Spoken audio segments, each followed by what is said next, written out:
ठाकरे बंधूंच्या उद्या होणाऱ्या विजयी मेळाव्याकडे सबंध महाराष्ट्राचं लक्ष लागलेलं आहे आणि याविषयीच बोलण्यासाठी माझ्यासोबत आहेत मनसेचे नेते संदीप देशपांडे. संदीपजी, उद्याच्या मेळाव्याकडे जसं मी सांगितलं सगळ्यांचं लक्ष आहे. कशा पद्धतीने तयारी झालेली आहे त्याविषयी काय सांगा? तयारी जोरात चालू आहे.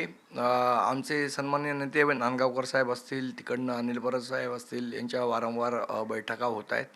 कशा पद्धतीचं नियोजन असलं पाहिजे, त्याच्यामध्ये एक्झिट कुठनं, एंट्री कुठनं, नेतेमंडळी कुठनं येणार, याच्या संदर्भात पोलिसांची पण चर्चा चालू आहे. आणि त्यामुळे कारण प्रचंड अशी गर्दी होणार आहे, त्यामुळे त्याचं नियोजन चांगल्या पद्धतीने कसं करता येईल, कुठलाही मिसॅप होऊ नये या दृष्टीने कसे प्रयत्न करता येईल या दृष्टीने अतिशय बारकाईने आमचं नियोजन चालू आहे. दोन्ही पक्षांकडून महाराष्ट्रातील जनतेला या मेळाव्यासाठी उपस्थित राहण्याचं आवाहन केलेलं आहे. मोठ्या संख्येने गर्दी होण्याच्या दृष्टीने काय नियोजन आहे आणि कशा पद्धतीचं आहे?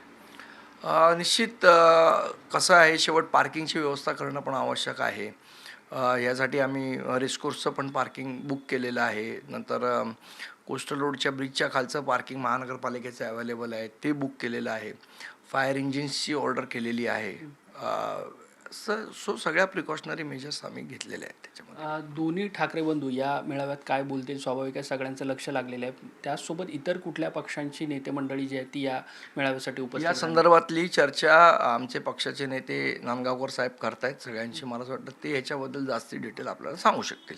एक दुसरा असा मुद्दा आहे जो सतत महाराष्ट्रात गेल्या काही दिवसापासून चर्चेत आहे या मेळाव्याच्या अनुषंगी, की राज ठाकरे, उद्धव ठाकरे हे ठाकरे बंधू एकत्र मंचावरती बऱ्याच वर्षानंतर पाहायला मिळणार आहेत. भाषणं कशी होतील, काय क्रम असेल? मला वाटतं याच्यावर अंतिम निर्णय आमचे पक्षाचे नेते घेतील. मेळाव्याची वातावरण निर्मिती झालेली आहे. उद्याचा मेळावा तर पार पडेलच, पण त्याचसोबत एक प्रश्न देखील सातत्याने राजकीय वर्तुळातून चर्चेत आहे. म्हणजे उद्याचा मेळावा यशस्वी झाल्यानंतर दोन्ही ठाकरे बंधू हातात हात घालून असेच पुढे पाहायला मिळतील का राजकीयदृष्ट्या? मला असं वाटतं राजकीयदृष्ट्या आपण ह्या मेळाव्याकडे पहिली तर गोष्ट ही बघितली पाहिजे की हा मराठी माणसाचा विजयाचा मेळावा आहे.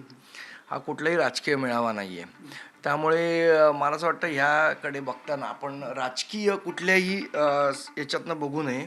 या मेळाव्याकडे मराठी माणसाचा विजय म्हणून हा मेळावा बघितला पाहिजे. दुसरा जो तुम्ही मगाशी प्रश्न विचारलात की पहिले कोण भाषण करणार, दुसरे कोण भाषण करणार, मला असं वाटतं मराठी माणूस बोलणार हे जास्ती महत्त्वाचं आहे. पहिले कोण दुसरे कोण ह्या गोष्टीला महत्त्व नाही. मराठी माणसाच्या विजयाचा मेळावा आहे आणि मराठी माणूस तिथे बोलणार आहे, हे महत्त्वाचं आहे. बरं, आत्ताच जी माहिती मिळते त्यानुसार आता NCERTने पहिलीच्या वेळापत्रकातून तिसरी भाषा काढलेली आहे.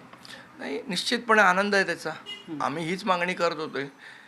मला असं वाटतं सरकारला शहाणपण सुचलं, हे महत्त्वाचं आहे. ठीक, धन्यवाद ही सगळी बातचीत केल्याबद्दल. व्हिडिओ जर्नलिस्ट अरविंद मोरेसह मी देवेंद्र कोलटकर, NDTV मराठी, मुंबई.